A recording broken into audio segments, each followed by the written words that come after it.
Hello, Eclectic Crafter here. Today I'm making a coffee pot mat.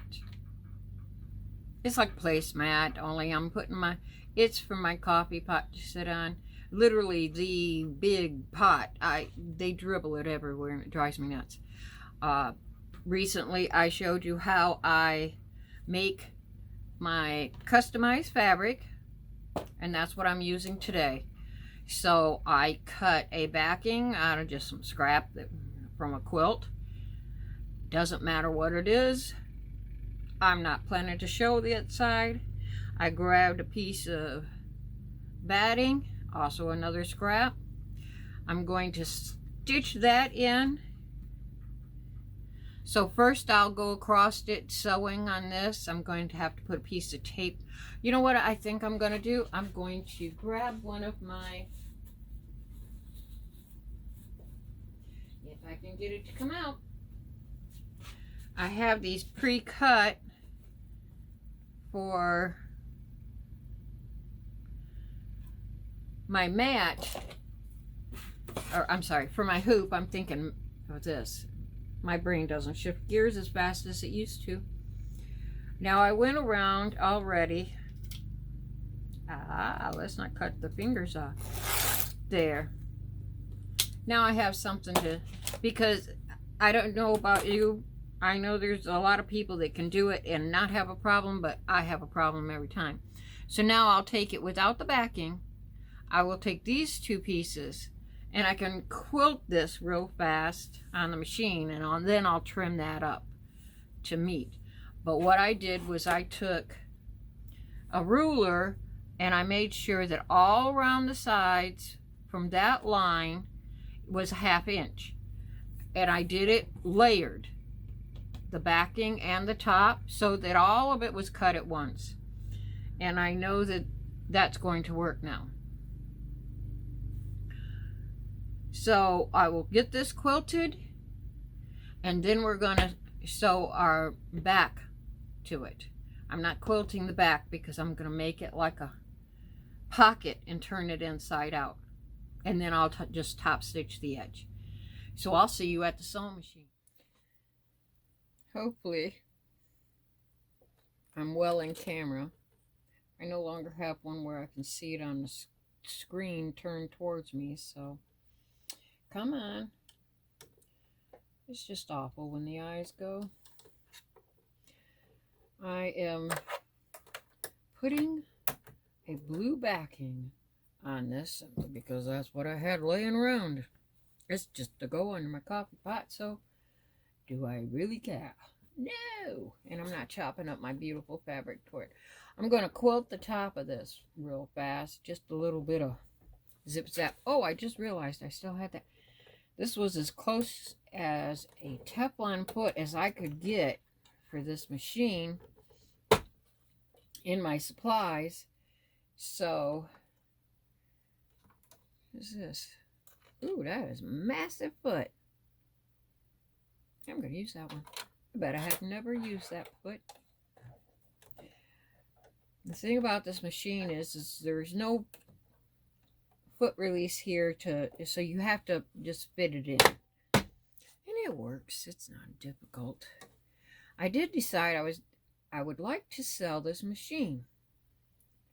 And people are going to think I'm crazy because it just does everything. Practically everything for you.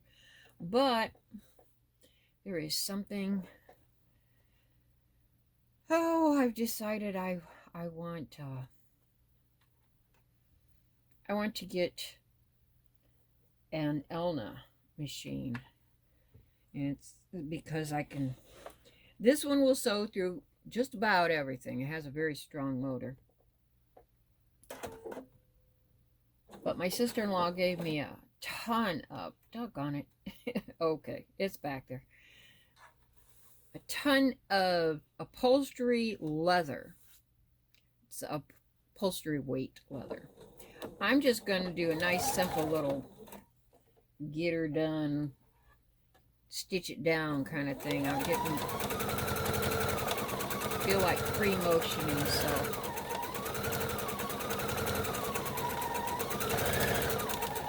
I will tell you one trick. You want to always go in the same direction for something like this, because it's pushing the fabric. So as I do this,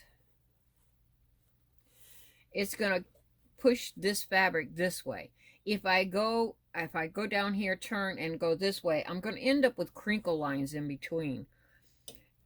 If you're free motion quilting, that's a whole different beast. There's no feet on the bottom pulling the fabric, that kind of a thing. But when you're just doing straight lines, it is really better to... Ooh, no fingernails anymore. It's better to go in the same direction. When I was at late teens, mid-teens, I don't remember when she opened it. My stepmother had an upholstery shop, and that's really the only time I've ever used an industrial machine. I recovered the furniture. We bought some used furniture shortly after we got married, and I recovered it. I used a home sewing machine to do all the work on. Now see, it moves it down. And yes, you can shift it back by going back and forth, but then you end up with more puckers than you've got. So I had to put interfacing on to cover this up, because the feed dogs would just tear that up. And I didn't want it up on top, so it's on the bottom. Now I'm going to take this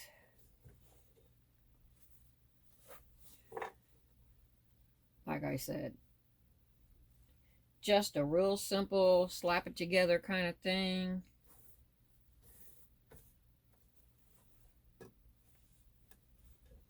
I will tell you what I'm going to do about this though. I want to be able to see those lines a little better, so I'm going to trim all this down a little bit. Are you still filming?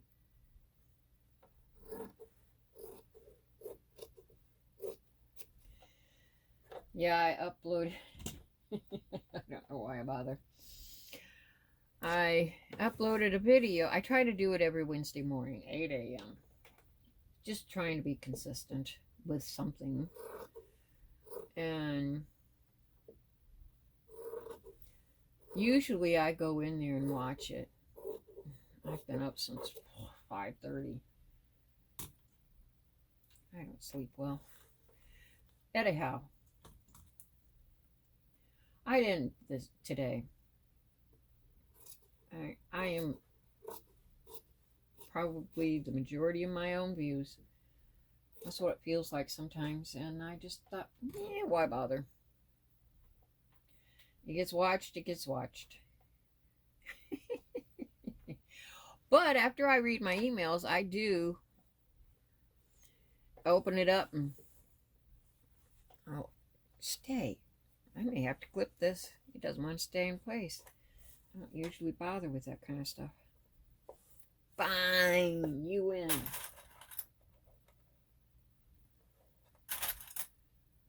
Not a single view. It was 2.5 hours in, not a single view. Oh, she's so sad. I don't know how much longer I'm going to worry about doing videos. It was something to do, but if it's going to be depressing, why bother? And I don't do nearly as much sewing as I would if I wasn't trying to film it. As it was, I was ready to sew by 6:30 this morning, but I did not do it because I wanted to film it. Oh, look at me.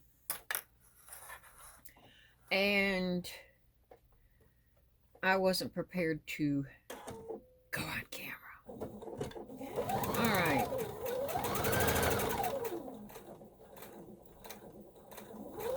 I am sewing on that line that I created with my printout. When I printed it out, I made sure that, oops, you know what I forgot to do was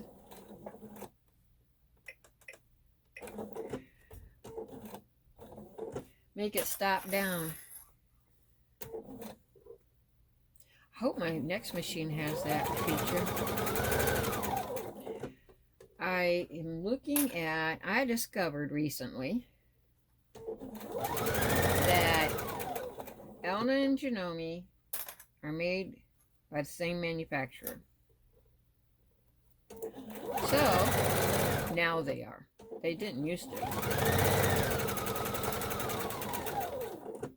So, basically, anything that's Janome you can get in a version of Elna for less. So I spent like an hour doing searches because I figured out the machine I would like, but I was curious if it was actually a better price than the Janome, because if it's not, then, you know. I think I can get the Janome local. Well, I used to be able to. Semi-local, I should say.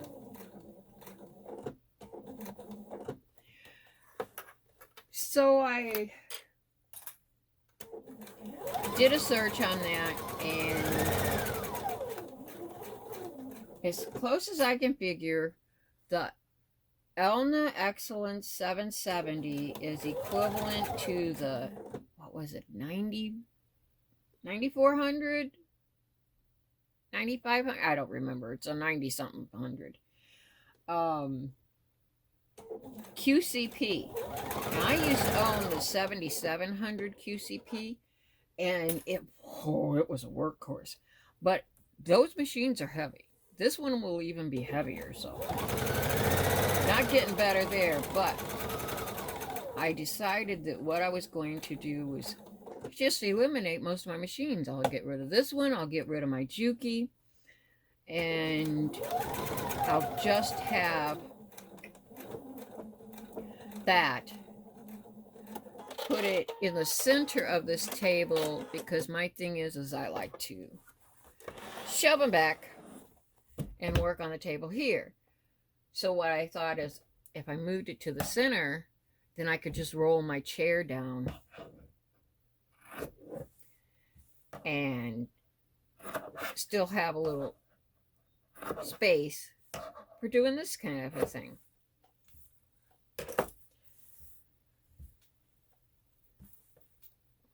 I don't get up and down any more than I have to. I know. Probably could use more exercise, huh? The quilt police will tell you don't use sheets in your quilts. Getting old is liberating. Alright, yeah, you know what? It's not like they're coming in my house going, oh my God, she used a sheet on the back of that quilt. And microfiber is so soft. Yeah, it shifts more, but I got news for you. My son wants a quilt. As a matter of fact, it's, he wants it greens. And I'm supposed to be starting this real soon. I've got all the stuff lined up. Today, I discovered I had misplaced the pattern I had created for, all the calculations, I should say.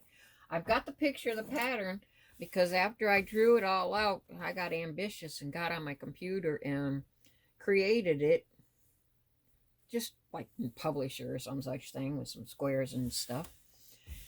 And there we go. Now it's turned out, and I'm just going to top stitch around it. Hey, my chair's moving, my sewing machine isn't. Yeah, my husband said, well, if you're going to be sliding it around and you had to get rid of the last one because it made your back hurt too much, how are you going to do it this time? I said, I'm going to set it on probably, they have those plastic cutting boards kind of a thing. That's what I put under my mixer so I could slide it in the corner and pull it back. I just grab the edge of that thing. I'll put that under the sewing machine if I need to move it. The nice thing about having such a heavy... Come on. You did not do what you were supposed to do. A heavy machine holds its position better. It can, when it's doing that heavy duty stuff, it's not going to move on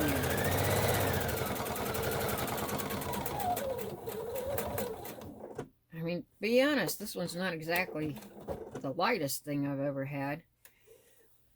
It's not super heavy, but I think it's 24 pounds, 22 pounds. The machine I want to replace it with is 29 pounds. But he told me I couldn't, no industrial machine, because that's a whole setup, and I was going to put it out on the upstairs landing. You'd see it from outside, and because we have windows that go all the way up the front of our house. He wasn't too keen on that. I said, that's cool, hit the lottery, build me a house with a bigger sewing room, and I will put it in there. But I relinquished. I don't work anymore. I can't warrant spending money on that.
So that's it. All done. I love coffee. I love coffee. I love coffee. I love coffee. So this is going to go underneath. Now, sublimation, it does not stay absolutely crisp. And the coffee, high acid in that. So it will fade when I wash it after it's been washed a few times, especially with the coffee drops. Where the coffee drops hit, it will affect it. It's like dye. You're putting a little bit of dye on the surface, you know. That's sublimation. But it works, and I can always make another one. If I could print bigger, I could make a bigger mat. Or I could print two and try to fit them up next to each other. But this one doesn't. I mean, see, there would be seams all over the place the way it's made. That's how you do it. It's that simple. It's not quilted on the back. Not really worried about it being quilted on the back. It's like a giant hot pad. And actually this would also work for, you know, putting pots and stuff on. So make something about the size of a piece of paper, and boom, you've got a hot pad for your pan, your cake pan or something. Thank you for joining me today. I'm surprised my phone's still going. I finally set it on like pro. I had to. The doggone thing I'd recorded, the last one I put up, the one that went up today, The first recording, the camera's at the same angle, actually tilted down a little bit more. And then I had to move it over to the heat press, right? That was when I created the fabric. For some reason, the first half of the film, it switched so that it was long ways, like I was holding the phone in my hand upright. And I discovered, after, crying, that when I put it in Pro View and edit, it let me rotate it. I mean, it might have done it out of Pro, but I couldn't find it. So I kept it in Pro, and I'm hoping that the film comes out better. I also changed it to full HD. I don't know what that. I thought it was doing full HD, but it hasn't shut off yet, so maybe this is working. Okay, again, I'm going to tell you, bye-bye. Thank you for joining me. Hope to see you next week.